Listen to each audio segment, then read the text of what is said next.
Salut les amis, on est parti aujourd'hui pour le 1314e épisode de l'After Zap Image. On va débuter avec la victoire du FC Nantes en Coupe de France. C'était samedi, les Canaries qui se sont imposés 1-0 face à l'OGC Nice grâce à un penalty transformé par Ludovic Blas dans une finale où au final justement on a eu très peu d'occasions, c'était assez fermé. C'est le premier titre des Nantais depuis 21 ans, puisqu'il y a 21 ans, en 2001, le FC Nantes avait remporté le championnat de France ainsi que le trophée des champions. C'est aussi la 4e Coupe de France dans l'histoire du club après 1979, 1999 et 2000. C'est tout de même une date très importante pour les Canaries, 21 ans qu'ils attendaient un titre.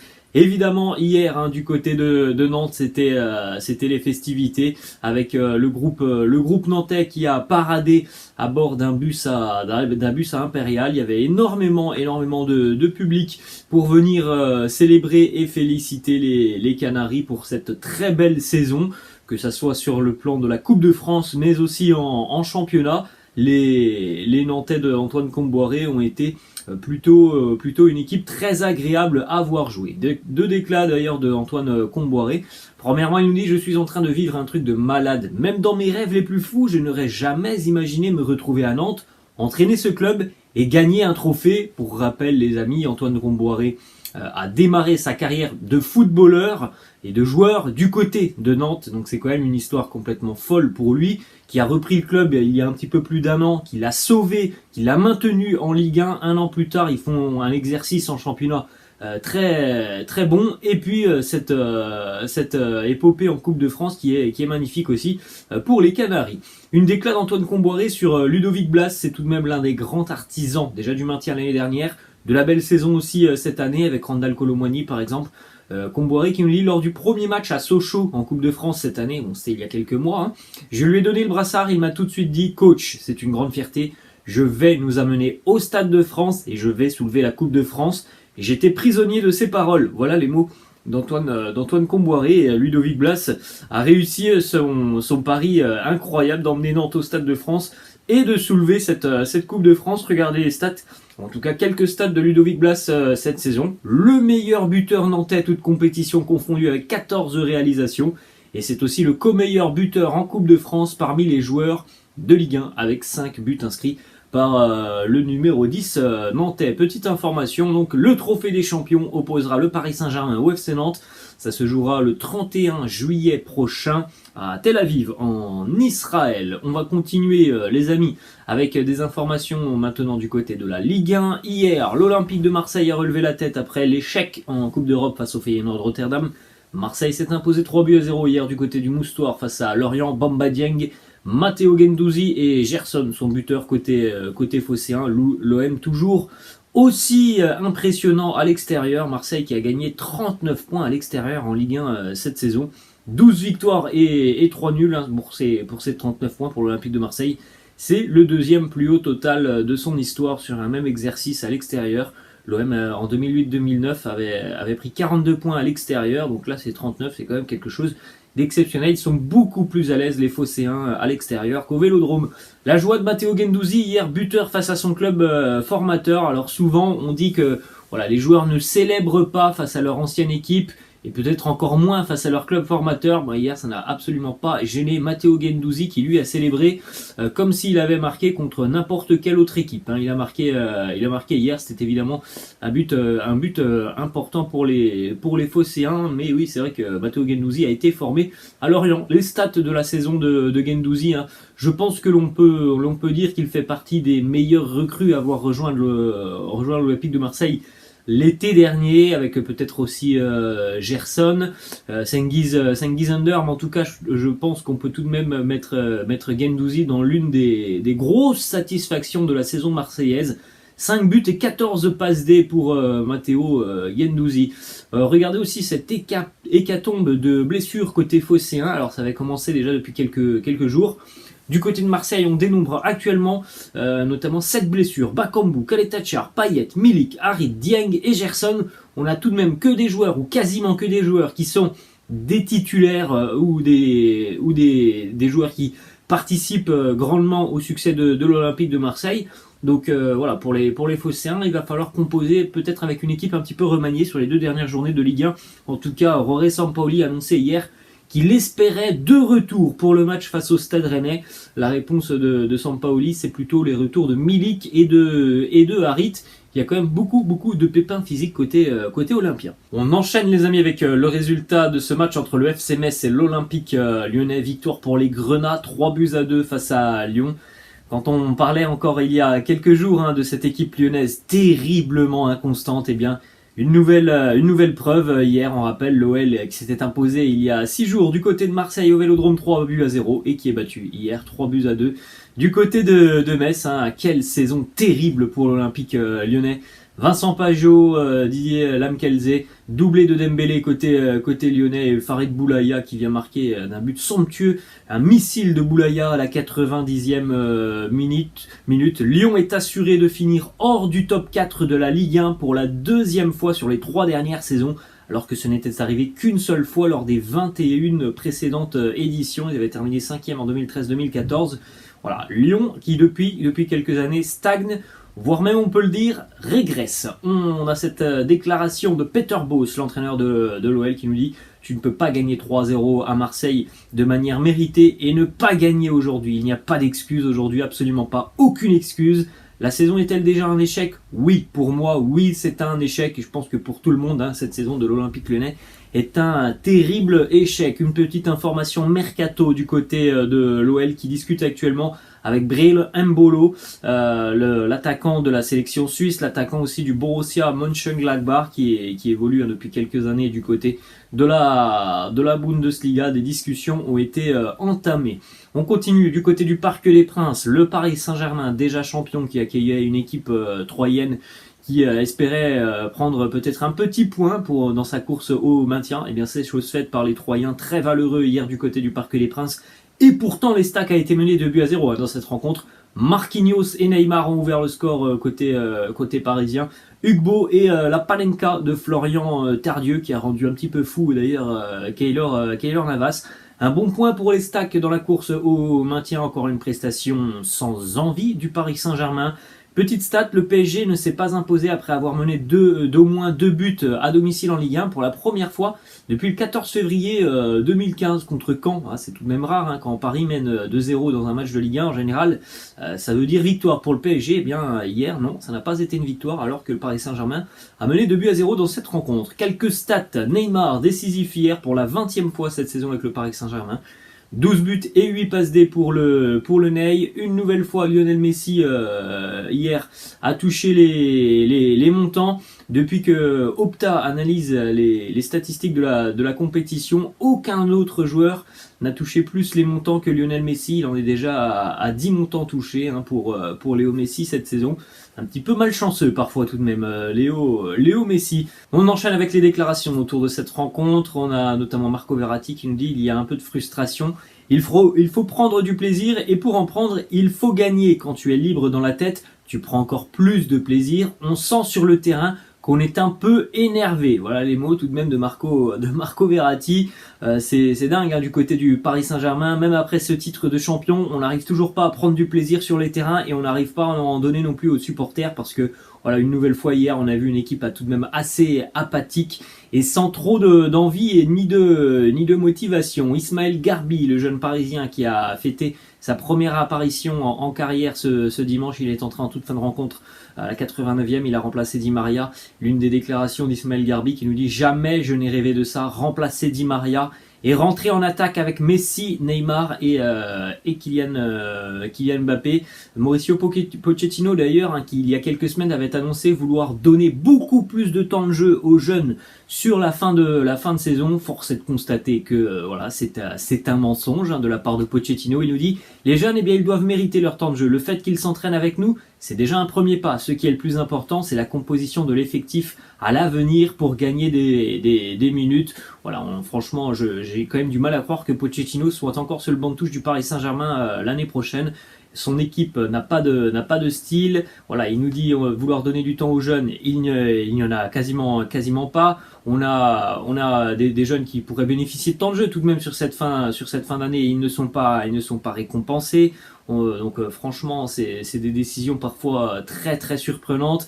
Mauricio Pochettino qui nous dit aussi, je crois que c'est un bon match, l'état d'esprit est bon, on a parlé avant le match pour trouver la motivation, je ne suis pas content car c'est un match nul, mais on a eu beaucoup d'occasions. Peut-être que Paris Saint-Germain a eu des occasions, mais en tout cas dans l'état d'esprit, dans l'envie qui a été affichée par le PSG hier, moi je ne considère pas que c'est un bon match du Paris Saint-Germain. Voilà, c'est pas la première fois que Mauricio Pochettino ne voit pas forcément les mêmes choses que la grande majorité des personnes qui regardent les matchs du Paris Saint-Germain. Marquinhos, je regardais aussi cette déclaration quand même de Marquinhos qui nous dit on essaye juste de prendre du plaisir, on ne joue pas grand chose maintenant, on est champion, on joue pour le plaisir et on essaye de gagner pour terminer la semaine tranquillement. Donc voilà, du côté de Paris, on est en vacances. Voilà l'une des déclarations de Marquinhos, encore une fois, une belle preuve de l'état d'esprit parisien et surtout du manque de respect envers le maillot et envers les supporters du Paris Saint-Germain. Voilà, on joue pour le plaisir, on essaye de terminer tranquillement la semaine. Voilà les déclarations tout de même que l'on entend du côté du PSG. Il y a quand même un très gros problème dans ce club. Ensuite, une déclaration de Thierry Henry qui nous dit « Je préfère rester sur le point obtenu par 3 ». Si on reparle du Paris Saint-Germain, tout le monde n'est peut-être pas concerné. Ça ressemble à beaucoup de matchs au parc cette saison. Bravo à 3. Voilà les mots de Thierry Henry. Il l'a souligné. On a l'impression que tout le monde n'est pas concerné du côté du Paris Saint-Germain. Et malheureusement, ça a été très régulièrement le cas cette saison. On enchaîne avec d'autres résultats hier en Ligue 1. Angers qui a de nouveau atomisé une terrible défense bordelaise, 4-1 pour les Angevins.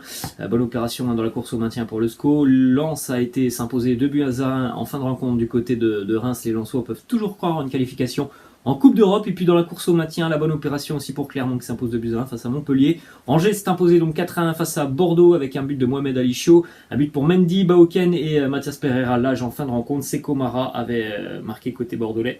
Mohamed Ali Chaud hier a marqué et délivré une passe décisive. C'est son 4e but cette année en Ligue 1. À l'âge de 18 ans et 109 jours, seul un joueur dans l'histoire du football français a fait mieux que Mohamed Ali Chaud, c'est-à-dire 4 buts à l'âge de 18 ans. C'est Kylian Mbappé qui en avait déjà inscrit autant à l'âge de 17 ans et 349 jours. Les stats catastrophiques des Girondins de Bordeaux qui ont, on va dire là, un pied et 4 orteils en Ligue 2. Les Bordelais qui ont encaissé 89 buts en Ligue 1 cette saison. C'est incroyable quand on voit ces statistiques. C'est le pire total pour une équipe sur un même exercice depuis Rouen en 1977-1978. Les Rouennais qui avaient encaissé 91 buts en 38 rencontres.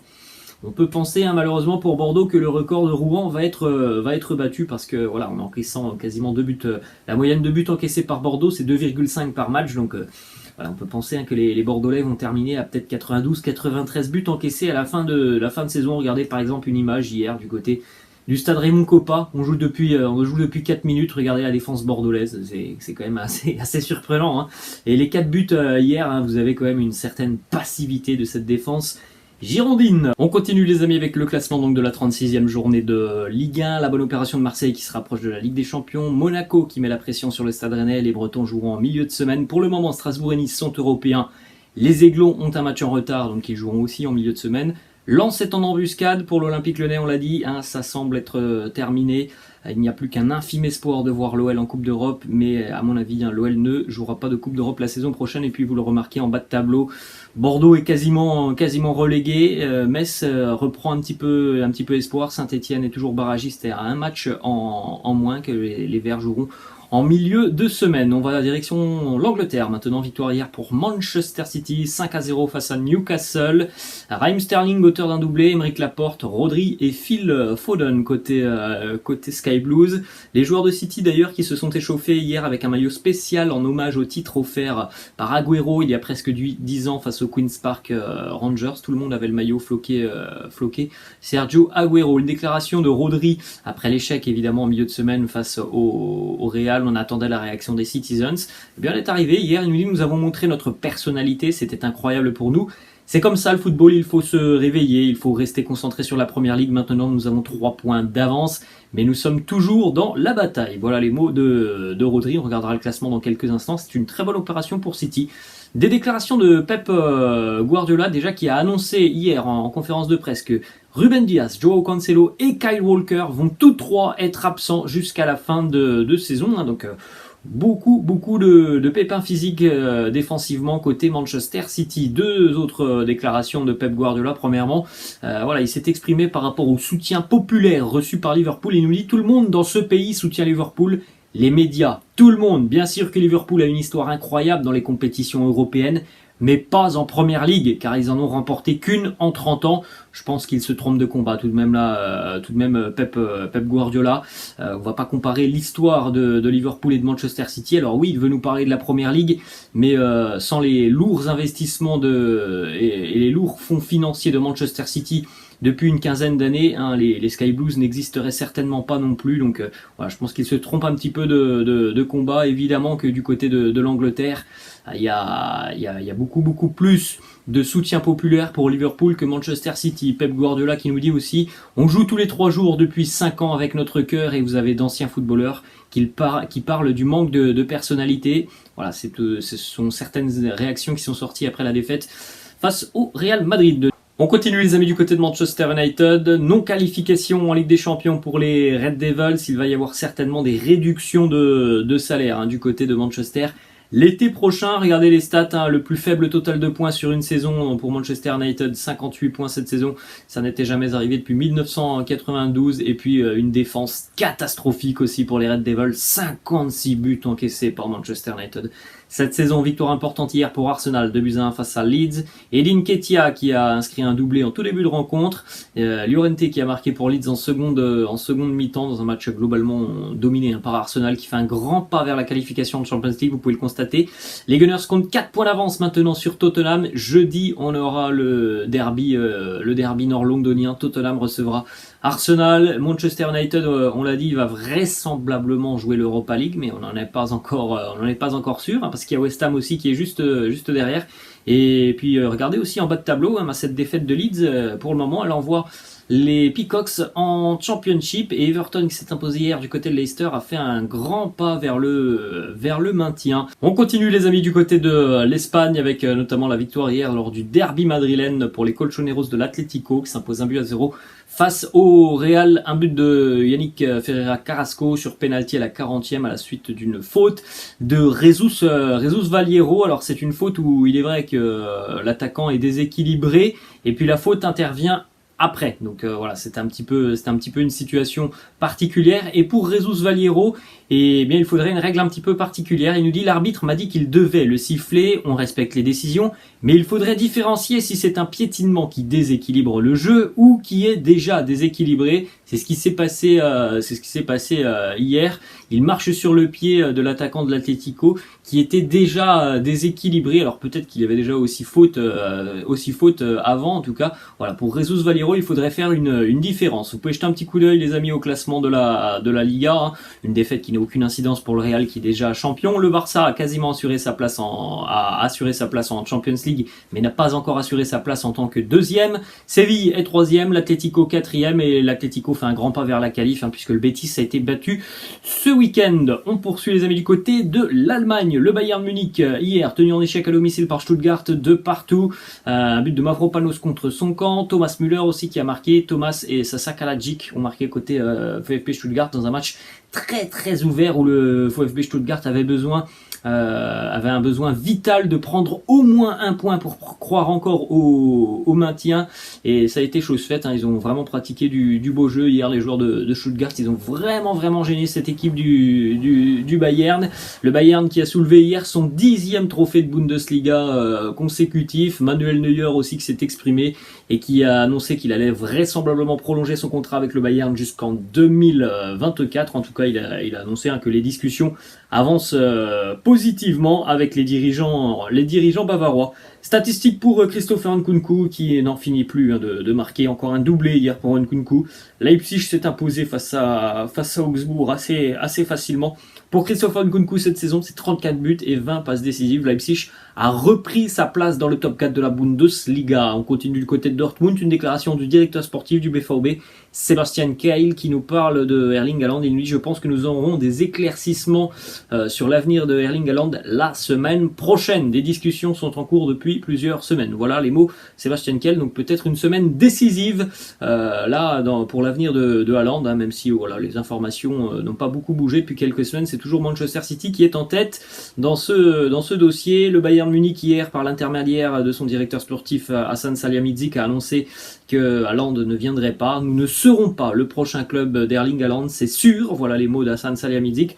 En revanche, le BVB a vraisemblablement trouvé le remplaçant de Haaland. Karim Adeyemi, on en parle depuis quelques semaines, le joueur du RB Salzbourg qui devrait s'engager avec le BVB. Un transfert d'à peu près 38 millions d'euros. On est du côté de l'Italie maintenant les amis. La victoire hier de Milan, 3-1 du côté de Vérone face au Hellas. Doublé de Sandro Tonali en l'espace de 3 minutes. Et puis Alessandro Florenzi, l'ancien parisien en toute fin de rencontre, c'est Diego Faraoni qui avait marqué pour le Hellas, qui avait d'ailleurs ouvert le score pour le Hellas. Là, c'est Milan plein de ressources, qui fait encore un pas de plus vers le titre de champion. Les 2 derniers matchs, sûrement, on l'a déjà dit, compliqué pour les Rossoneri, mais voilà, ils sont toujours en tête. Raphaël Leao, auteur d'un très grand match hier, auteur notamment d'un doublé. Quelle puissance il dégage, tout de même, Raphaël Leao sur le terrain. Il fait d'énormes différences. Une très très belle saison pour l'ancien Lillois. 13 buts, 9 passes D. Il ne manque qu'une passe D donc sur les 2 prochains matchs pour Leao pour terminer sur un double-double cette saison. Sandro Tonali hier aussi a été exceptionnel, vraiment 2 joueurs qui ont continué de s'améliorer cette saison côté milanais. Les Rossoneri ont atteint la barre des 80 points cette saison en Serie A et c'est aussi une première pour l'AC Milan depuis 2011-2012. Ça faisait 10 ans que Milan n'avait pas eu autant de points sur une saison de Serie A. Regardez le classement, les Rossoneri toujours en tête avec 2 points d'avance sur l'Inter. Il ne reste plus que 2 journées à jouer, mais on l'a dit, sur les 2 dernières journées, Milan va affronter l'Atalanta et Sassuolo, 2 équipes assez joueuses. On continue les amis avec 2 petites informations qui concernent la Série B et le futur championnat de Serie A la saison prochaine. 2 promus en Serie A, Lecce qui va faire son retour après avoir été relégué il y a 1 an et la Cremonese. Alors la Cremonese, ça fait un peu moins de 30 ans qu'ils n'ont plus été en Serie A.